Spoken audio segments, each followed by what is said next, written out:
Good morning student. आज मैं class 10th की जो है गृह विज्ञान की क्लास लेने जा रही हूँ, जिसमें कि इकाई सेकंड का पार्ट 1 है जल स्रोत एवं उनके उपयोग। अब जल क्या है? जल आप जानते हैं कि जल के बिना जीवन असंभव है। जल एक जो है भौतिक रूप से प्राप्त होने वाला पदार्थ है। जल का वैज्ञानिक विश्लेषण सर्वप्रथम इंग्लैंड के वैज्ञानिक कैवेंडिश ने किया। जल का रासायनिक सूत्र है H2O, अर्थात जल दो चीज़ों के संयोग से बना है। H अर्थात हाइड्रोजन और O अर्थात ऑक्सीजन, यानी कि जल में हाइड्रोजन के 2 अणु और ऑक्सीजन के 1 अणु मिलकर जल का निर्माण करते हैं। विश्व जल दिवस आपका 22 मार्च को मनाया जाता है। शुद्ध जल स्वादहीन, गंधहीन तथा रंगहीन पदार्थ होता है। हमारे शरीर में लगभग 75% भाग जल का पाया जाता है। अब आपका आता है जल के कार्य उपयोग शरीर एवं स्वास्थ्य के लिए। जल का उपयोग या उपयोगिता हमारे लिए किस प्रकार उपयोगी है? तो जल की उपयोगिता हमारे लिए इस प्रकार उपयोगी है। पहला, पेयजल के रूप में, जैसा कि अभी हमने बताया आपको कि जल ही जीवन का आधार है, इसलिए पेयजल के रूप में अर्थात पीने के लिए जल अत्यंत आवश्यक है। दूसरा, शरीर की कोशिका निर्माण में योगदान। अभी आपको बताया गया है कि हमारे शरीर का लगभग 75% भाग जल से बना है, इसलिए शरीर की जो सूक्ष्मतम इकाई कोशिका है उसके निर्माण के लिए जल अत्यंत आवश्यक है। तीसरा है आपका रक्त का संगठन। रक्त अर्थात रक्त को तरल बनाने में जल का महत्वपूर्ण स्थान है। अगर रक्त में जल की मात्रा कम हो जाती है तो रक्त गाढ़ा हो जाता है और उसका सर्कुलेशन कठिन हो जाता है। चौथा है आपका सुचारू पाचन क्रिया हेतु। पाचन क्रिया के लिए जल का होना अत्यंत आवश्यक है, क्योंकि भोजन को लिक्विड फॉर्म में लाने के लिए जल अत्यंत आवश्यक है। पांचवा है आपका शारीरिक क्रिया संचालन हेतु। शारीरिक क्रिया संचालन हेतु अर्थात आपके शरीर में भोजन को पचाने के लिए रसों की आवश्यकता होती है और रसों के निर्माण के लिए जल एक महत्वपूर्ण भूमिका निभाता है। अगला है आपका शारीरिक तापक्रम नियमन हेतु। शारीरिक तापक्रम अर्थात शरीर का टेम्परेचर, शरीर के टेम्परेचर को स्थिर एवं सामान्य बनाए रखने के लिए जल महत्वपूर्ण भूमिका निभाता है। जल के अभाव में शरीर का टेम्परेचर जो है वो हाई हो जाता है। अगला है आपका शरीर की त्वचा की सुंदरता हेतु, अर्थात शरीर की त्वचा को स्वच्छ बनाए रखने के लिए तथा सुंदरता हेतु जल अत्यंत आवश्यक है। अगला है सफाई एवं स्वच्छता, अर्थात घर की सफाई हो चाहे शरीर की सफाई व स्वच्छता हो, उसके लिए जल अत्यंत आवश्यक है।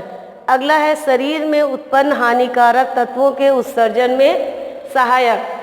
अब शरीर में जो उत्पन्न हानिकारक पदार्थ होते हैं वो जल के माध्यम से ही, अर्थात आपके यूरिन और पसीने के रूप में शरीर से बाहर आते हैं, जिनमें कि जल महत्वपूर्ण भूमिका निभाता है।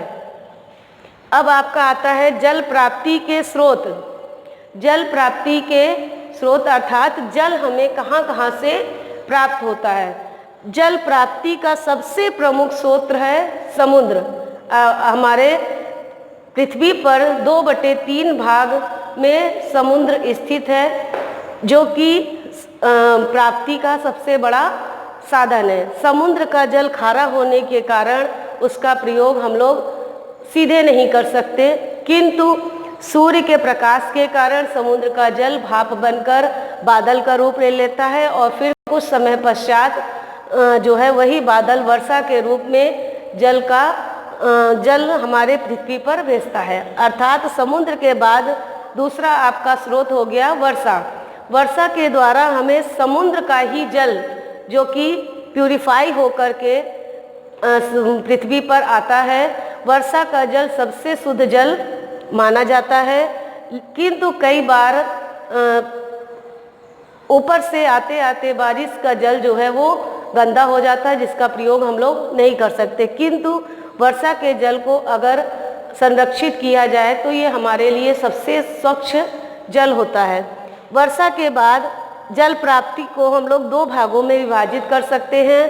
पहला है स्थलीय या धरातलीय जल, यानी कि धरातल के ऊपर पाया जाने वाला जल।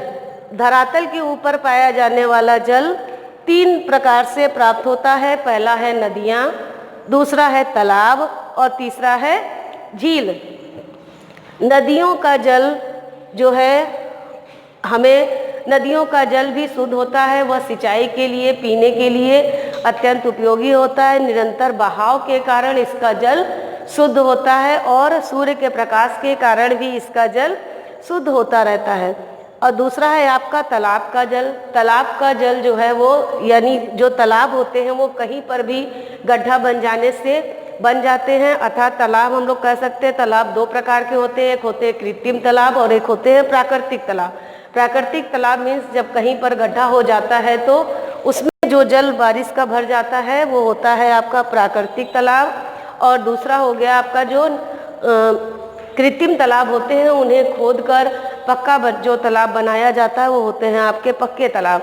इसका जल एक जगह स्थिर होने के कारण पीने योग्य नहीं होता है और यह पशुओं को नहलाने और सिंचाई के कार्य के लिए बहुत उपयोगी होता है, किंतु पीने योग्य नहीं होता।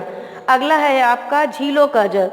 झील जो है दो प्रकार की झीलें भी होती हैं। पहला होता है प्राकृतिक झील और दूसरी होती है कृत्रिम झील। प्राकृतिक झील वो होती है जो पहाड़ी भागों में भूमि की सतह नीची होने के कारण जल भर जाने के कारण वो झील का रूप ले लेती है। जैसे कि नैनीताल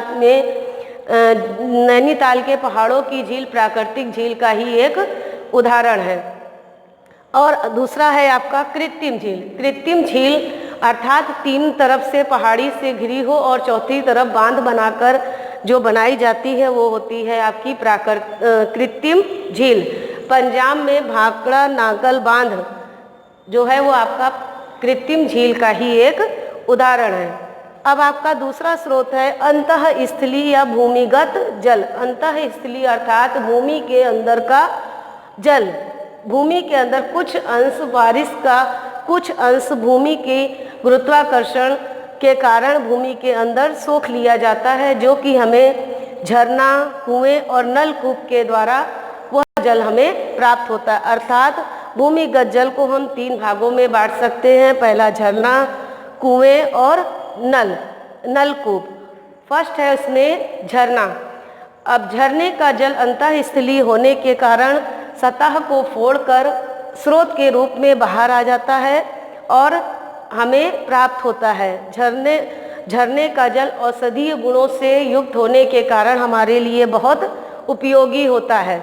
देहरादून में एक गंधक झरने की झील पाई जाती है जो कि त्वचा के रोगियों के लिए बहुत उपयोगी है। कुएं का जल भी हम जो है कुएं को गहरा खोदकर प्राप्त करते हैं। कुएं तीन प्रकार के होते हैं। पहला है उथले कुएं, दूसरा है गहरे कुएं और तीसरा होता है पाताल तोड़ या आर्टिजन कुएं।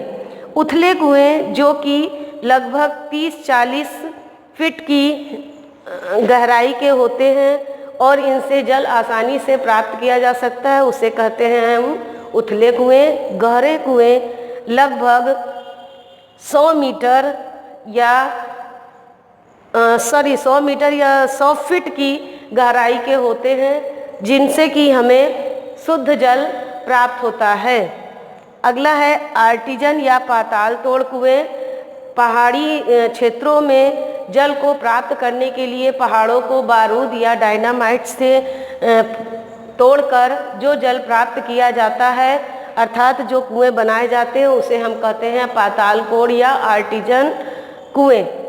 अगला है आपका, अब कुएं को हम आदर्श कुआं कैसे कह सकते हैं? आदर्श कुआं, यदि गहरे कुएं को हम व्यवस्थित ढंग से बनाते हैं और उसकी समुचित रख रखाव रखते हैं तो हम उसे कह सकते हैं आदर्श कुआं, जिसका कि जल शुद्ध व स्वच्छ होता है। आदर्श कुआं की विशेषताएं, आदर्श कुआं की विशेषताएं ये होती हैं कि उसे खोदने के लिए हमें ऊंचे स्वच्छ स्थान का चयन करना चाहिए।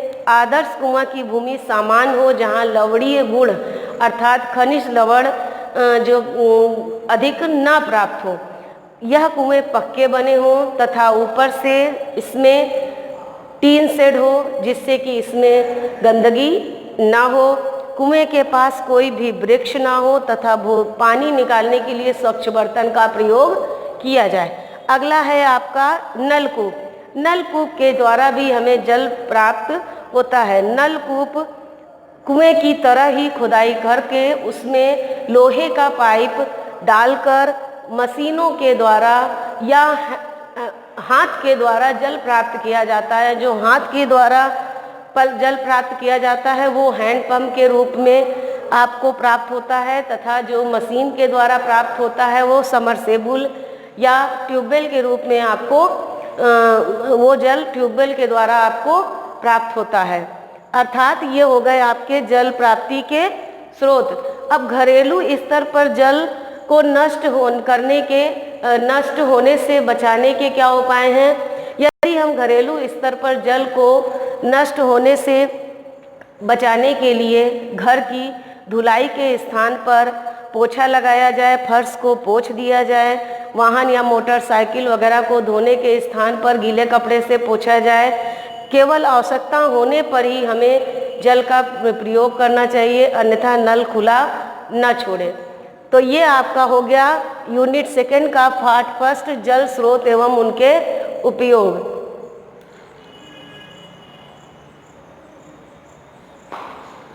पढ़ा